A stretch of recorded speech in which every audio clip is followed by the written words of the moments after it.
स्वागत है आपका। मैं हूं आपके साथ अनुज श्रीवास्तव। बुलेटिन की शुरुआत करते हैं। मुख्यमंत्री पुष्कर सिंह धामी ने उत्तराखंड में मुख्यमंत्री महालक्ष्मी योजना का शुभारंभ किया है। सीएम कैंप कार्यालय से शुरू की गई योजना में वर्चुअल माध्यम से सभी जनपदों के अधिकारी और जनता मौजूद रही। वहीं कार्यक्रम में महिला सशक्तिकरण एवं बाल विकास मंत्री रेखा आर्या ने योजना को लेकर विस्तार से बताया। मुख्यमंत्री पुष्कर सिंह धामी का कहना है कि प्रदेश भर में 16,929 लाभार्थी बालिका शिशु और मां को महालक्ष्मी किट सौंपी गई है। वहीं सरकार का लक्ष्य है कि साल भर के अंदर लगभग 50,000 लाभार्थियों को योजना का लाभ दिया जा सके। महालक्ष्मी योजना प्रारंभ की गई है। इसमें पहले चरण में आज के दिन जो है 16,929 लोगों को इससे आच्छादित किया गया है, उनको लाभान्वित किया गया है और पूरे वर्ष में 50,000 से भी अधिक लोगों को इसका लाभ मिलेगा। ये योजना निश्चित रूप से ऐसे लोग जिनको जो ज़रूरतमंद है, जिनकी आवश्यकता है, उनके लिए ये योजना लॉन्च की गई है और आने वाले समय में ये 50,000 तक जो है लोगों को लाभान्वित करेगी।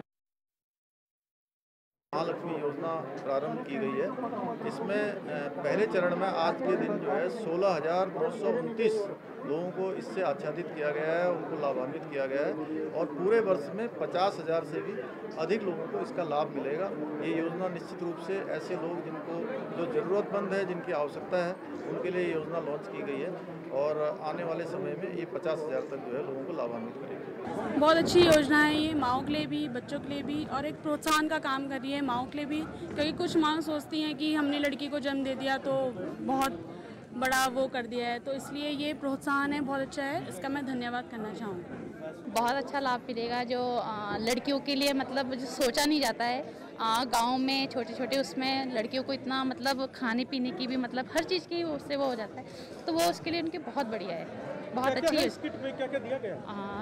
ड्राई फ्रूट्स वगैरह हैं, बादाम वगैरह हैं और छोटे बच्चों के कपड़े वगैरह, गर्म कपड़े और जितने जो भी एक महिला को, जो जन्म देने वाली महिला के लिए और बच्चे के लिए ज़रूरी है, वो सारी चीज़ें उसमें।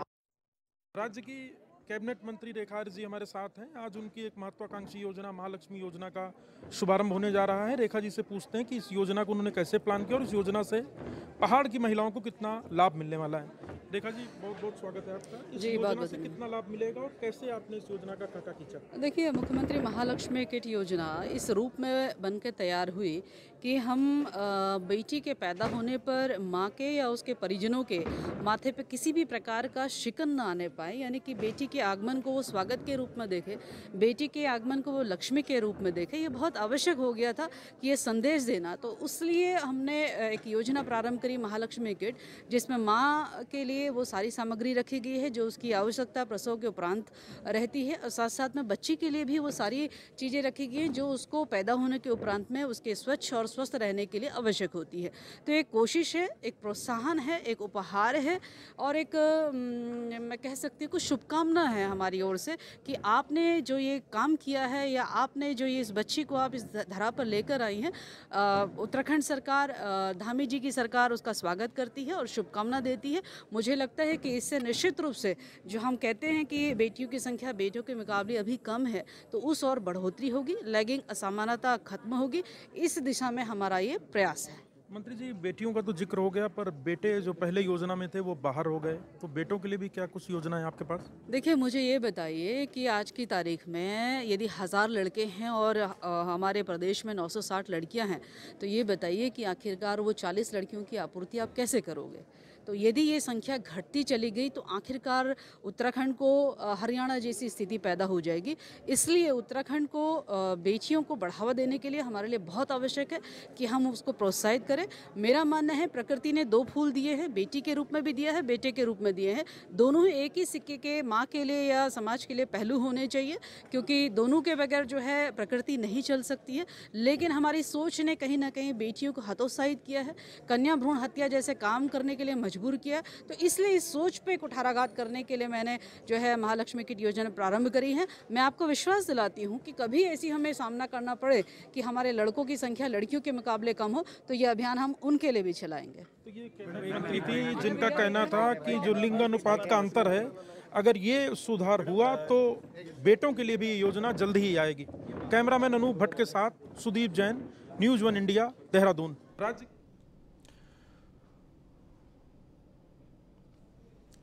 तो ये एक अच्छी पहल शुरू की गई है, जिसकी तस्वीरें हम आपको दिखा रहे थे। रेखा आर्या की तरफ से क्या कुछ कहा गया वो हमने आपको बताया। पुष्कर सरकार ने अगले 3 से 4 महीने के भीतर उत्तराखंड को कंप्लीट वैक्सीनेशन स्टेट बनाने का फैसला कर लिया है, जिसकी घोषणा खुद प्रदेश के मुखिया पुष्कर सिंह धामी ने की है। मुख्यमंत्री का कहना है कि हालिया दिल्ली दौरे के दौरान प्रधानमंत्री और देश के स्वास्थ्य मंत्री से उनकी मुलाकात हुई है, जिसमें उन्होंने राज्य को मिलने वाले कोरोना वैक्सीन के कम कोटे को लेकर बात की है। साथ ही उत्तराखंड की जनता को फ्री वैक्सीन उपलब्ध कराकर अगले 3 से 4 महीने के भीतर 100% वैक्सीनेशन करने की बात कही गई है।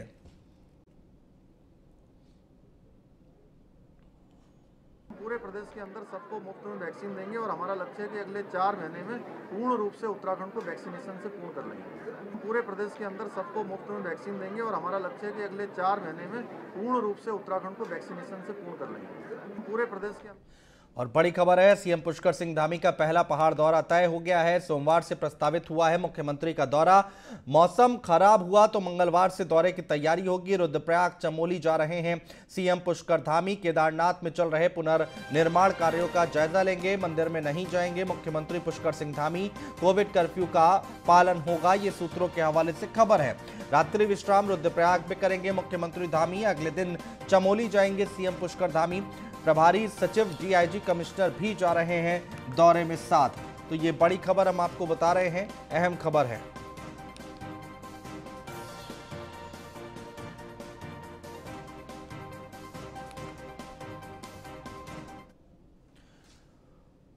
और देहरादून से खबर है, मुख्यमंत्री पुष्कर सिंह धामी से राजकुमार चाहर ने की है मुलाकात। बीजेपी किसान मोर्चा के राष्ट्रीय अध्यक्ष है राजकुमार चाहर। अध्यक्ष ने किसान हित से जुड़े कई मुद्दों पर की है चर्चा। राज्य सरकार किसानों की समस्याओं के लिए प्रतिबद्ध। किसानों को सभी संचालित योजनाओं का समय से मिले लाभ। किसानों की कठिनाइयों को खत्म करने के प्रयास जारी हैं।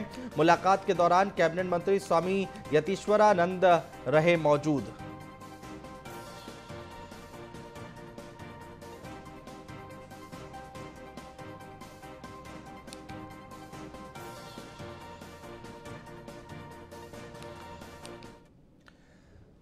देवस्थानम प्रबंधन बोर्ड की बैठक में बोर्ड को भंग करने के मुद्दे पर कोई चर्चा न होने से तीर्थ पुरोहितों को झटका लगा है। वो बोर्ड बैठक में उनके आंदोलन को लेकर कोई ना कोई निर्णय होने की उम्मीद कर रहे थे। बता दें कि सरकार ने देवस्थानम प्रबंधन बोर्ड की अचानक बैठक बुलाई गई थी। बोर्ड भंग करने की मांग कर रहे तीर्थ पुरोहितों की निगाहें बैठक पर लगी रही, लेकिन बोर्ड बैठक में तीर्थ पुरोहितों की मांग पर कोई चर्चा नहीं हुई। देवस्थानम बोर्ड के मसले पर सरकार रोल बैक को तैयार नहीं है। मुख्यमंत्री की अध्यक्षता में हुई 4 धाम की बैठक में सीएम ने स्पष्ट आदेश दिए हैं कि हम सेवा और सहयोग के साथ सभी समस्याओं का हल करेंगे। साथ ही इससे संबंधित जो भी सदस्य हैं वो अपने विचार साझा कर सकते हैं, उसको हम हाईकोर्ट के समक्ष रखेंगे। वहाँ पर एक वैदिक महाविद्यालय जो वहाँ पर खुलना है, उसके संबंध में हम लोगों ने उसमें फैसला लिया है कि जो उसी की सरकारी भूमि है, उसी भूमि को हम उसको देंगे। और उससे जरूरी संबंध जो कि एक औपचारिक जो बैठक थी उसमें बहुत सारे सुझाव आए हैं। हमने कहा है कि चूँकि सरकार का उद्देश्य ये नहीं है कि हम उस पर कोई कब्जा करें, उस पर अधिकार जमाएं। सरकार का काम केवल इतना है कि हम उसमें व्यवस्था बनाने का काम करेंगे, उसमें सुविधाएं देने का काम करेंगे। बिजली, पानी और अन्य प्रकार की जो भी सुविधाएं आवास से संबंधित हो सकती है, उनको सरकार देने का काम करेगी। तो देवस्थानम बोर्ड कब बना वो हम आपको बता रहे हैं। इसका निर्माण कब हुआ? साल 2019 में त्रिवेंद्र रावत सरकार में प्रस्ताव तैयार हुआ। 27 नवंबर 2019 को उत्तराखंड कैबिनेट ने इसको मंजूरी दी। देवस्थानम बोर्ड की बात हम कर रहे हैं। 5 दिसंबर 2019 को विधानसभा के पास हुआ विधेयक। तो ये पूरी डिटेल आपको हम बताते हुए 14 जनवरी 2020 को राजभवन से विधेयक मंजूर हुआ। 24 फरवरी 2020 को देवस्थानम बोर्ड में सीईओ नियुक्त किया गया। और तीर्थ पुरोहित क्यों है नाराज? मंदिरों पर सरकार के नियंत्रण से तीर्थ पुरोहित नाराज दिखाई दे रहे हैं। 4 धाम की परंपराओं से खिलवाड़ का आरोप लगा रहे हैं तीर्थ पुरोहित और उसको लेकर नाराजगी हमारे सामने आ रही है। 4 धाम के लिए विनाशकारी कदम लगता है।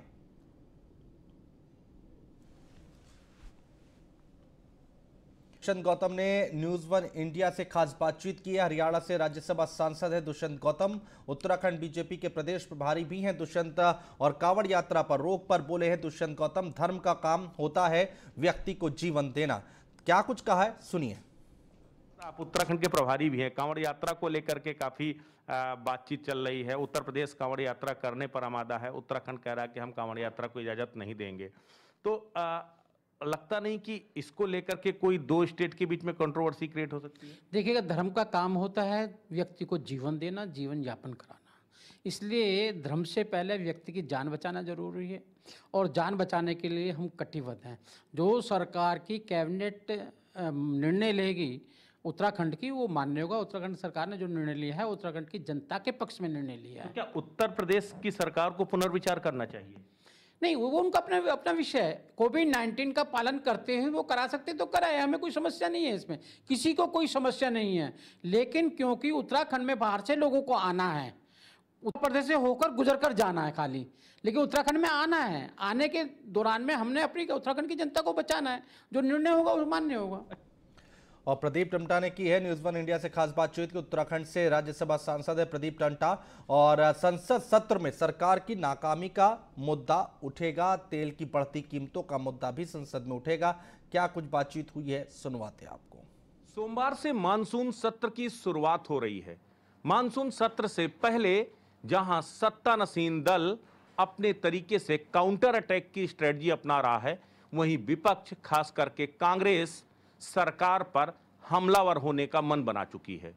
आखिर किस तरीके की स्ट्रेटजी होगी, बात करने के लिए हमारे साथ राज्यसभा सांसद प्रदीप टंटा साहब हैं। सर, कांग्रेस की क्या स्ट्रेटजी रहने जा रही है इस मानसून सत्र को लेकर?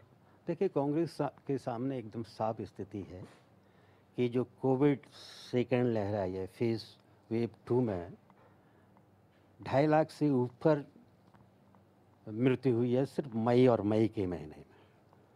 और कोरोना के साथ, कोविड के साथ ये त्रासदी है कि कांग्रेस ने, और कांग्रेस के लिए राहुल जी ने, जब कोविड फर्स्ट की वेव आने वाली थी, फरवरी में चेतावनी दी थी कि महामारी आ रही है, सरकार संभल लीजिए। सरकार ने उस पर मजाक भी बनाया था, उन पर हमला भी किया था। उसके बाद कोविड 2 की वेव जब आने वाली थी, तमाम वैज्ञानिकों ने, एक्सपर्ट ने, राजनेताओं और कांग्रेस पार्टी ने भी उस समय भी चेतावनी दिया कि वेव पहले से हमको सबक लेना चाहिए। और ये हमारे प्रधानमंत्री थे कि जिन्होंने दुनिया के हर मंच पर कहा कि हमने कोविड 1 की फेज़ को जीत लिया है। और आपने देखा कि क्या दुष्परिणाम हुआ जब आप रिलैक्स हो गए, आपने कहा हमने तो जीत लिया है। तो कोविड 2 में दुनिया में सबसे ज़्यादा संक्रमण की दर वाला राष्ट्र भारत बना। एक दिन में मृत्यु की दर में हमने रिकॉर्ड काम किया। आज हम दूसरे नंबर पर हैं मृत्यु के संक्रमण के मामले में। तो अब कोविड फेज़ 3 की चेतावनी है। तो सरकार इन सवालों पर, आखिर आप इस फेलियर के लिए जिम्मेदार कौन है? सरकार ने मान लिया, मोदी सरकार ने मान लिया, इसलिए कोविड की असफलता के आपने अपने स्वास्थ्य मंत्री को बदल दिया। सवाल है, इंजन दोषी है या डब्बे दोषी? आपने डब्बों को बदला और इंजन पर कभी भी कोई सवाल नहीं उठा है।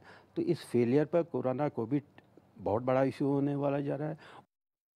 और डोईवाला के लच्छीवाला रेंज अंतर्गत सत्तीवाला में इन दिनों हाथियों का आतंक देखने को मिल रहा है, और जिससे लोगों की परेशानी बढ़ी हुई नजर आ रही है। तो वहीं स्थानीय किसानों की गन्ने की फसल को भी हाथी भारी नुकसान पहुंचा रहे हैं, जिससे कि उनकी तैयार फसल बर्बाद हो रही है। यहां पर आपको बता दें कि किसानों ने वन विभाग से ऊर्जा बाड़ को दुरुस्त करने की मांग की है, जिससे कि हाथियों का आवागमन खेतों और आबादी क्षेत्र में बंद हो सके।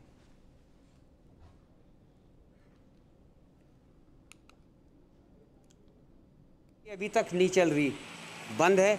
और उसकी जो है, जो उसकी साइडों में जो है पूरी बाढ़ हो चुकी, और वो बंद है 2 साल से। इसके बारे में जो हमने लच्छीवाला रेंज कॉर्डर साहब को भी बोला, उन्होंने भी कोई सुनवाई नहीं की। मैंने उनको बोला, मैंने कहा सर ये खाई भर चुकी, और वो बोलने लगे कि मैं जो हूँ मैं क्या कर सकता हूँ, उनको मुंशी जी को और खान साहब को बोल लो। खेत में काफ़ी बर्बाद कर चुका है। आज से 1 साल पहले भी इन्होंने बहुत करा, और ताज़ी फसल को नाश करके जाता है। और इतनी हमने इस टाइम भी 3-4 बीघे के हमारा गन्ना रात ख़राब कर गया है। और खाई खुदवाई थी, इन्हें कहा था कि खाई को नीचे गहरी कर दो, इन्होंने उस टाइम हमारी कोई सुनाई नहीं करी। क्या चाहते हैं?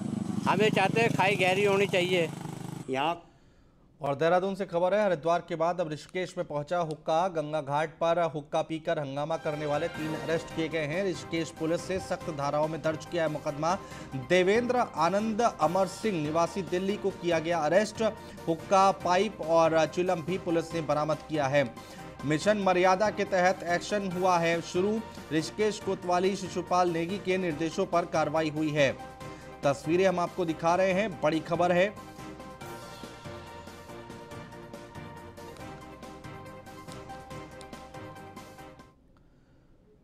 और एम्स ऋषिकेश में हवा से ऑक्सीजन पैदा करने वाला PSA ऑक्सीजन प्लांट स्थापित किया जा रहा है। कोरोना की संभावित तीसरी लहर को देखते हुए ये प्लांट कोविड मरीजों के इलाज में फायदेमंद साबित होगा। उम्मीद जताई जा रही है कि 1 महीने के अंदर प्लांट से ऑक्सीजन का उत्पादन भी होने लगेगा। नए प्लांट के स्थापित हो जाने से 15 लीटर प्रति मिनट ऑक्सीजन सप्लाई पर 64 वेंटिलेटर एक साथ संचालित किए जाएंगे। साथ ही ऑक्सीजन सप्लाई की क्षमता 1.5 गुना बढ़ जाएगी।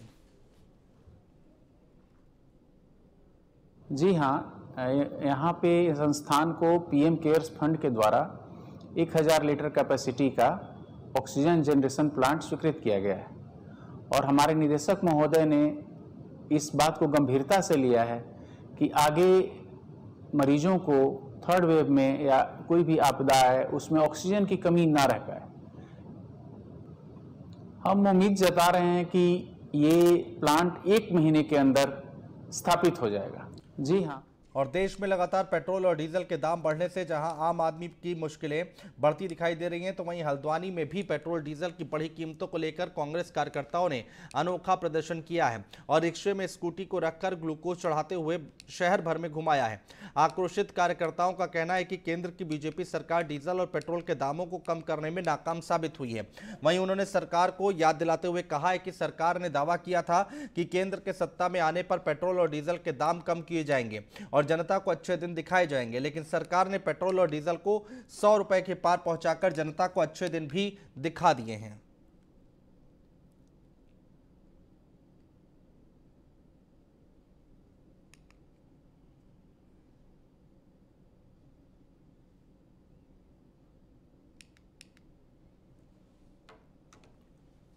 सरकार पूरी तरह से हर मोर्चे पर फेल हो गई है। इतनी तेल और पेट्रोल की कीमत इतनी ज्यादा अधिक बढ़ा दी गई है कि जनता की जो गाड़ियां हैं वो पूरी तरह से बीमार हो गई और वो उनके पहिए जाम हो गए हैं। गाड़ियों के इलाज की जरूरत है। आज कांग्रेस पार्टी के कार्यकर्ताओं के साथ यहाँ पर ग्लूकोज चढ़ाकर गाड़ी को ठीक करने का काम किया है और रिक्शा में रोड में घुमाया है गाड़ी को, क्योंकि लोगों की इतनी हैसियत नहीं रह गई कि वो डीजल पेट्रोल को भरा सके। लगातार आप देख रहे होंगे कि पहले कांग्रेस सरकार में यदि 25 पैसा भी बढ़ता था तो ये लोग सड़कों पर उतर जाते थे, बिल्कुल प्याज टमाटर गले में डाल के और गैस सिलेंडर सर में लेके चूड़ियाँ भेजना, ऐसे तमाम प्रदर्शन ये करते थे। परंतु आज चारों तरफ से भाजपा सरकार फेल नजर आ रही है और पेट्रोल डीजल के इतने दाम बढ़ा दिए हैं। मोदी जी 2014 से पहले कहते थे कि इसमें जो % जो अपना टैक्स लगता है वो टैक्स हम लोगों को माफ़ करना चाहिए और आज इन्होंने इतना टैक्स इसमें बढ़ा दिया है। वादा करके जनता को धोखा दे करके सत्ता में आए थे और इन्होंने कहा था कि हम 35 रुपये लीटर पेट्रोल बिकवाएंगे, लेकिन हम अगला कदम हमारा जब होगा तो हम 35 रुपये लीटर तेल ढूंढने के लिए निकलेंगे। आज खाने का तेल भी 200 रुपये पार हो चुका है। मोदी सरकार महंगाई पे कंट्रोल नहीं कर पा रही है, फेल हो चुकी है। और फिलहाल हमारे इस बुलेटिन में इतना ही। नमस्कार।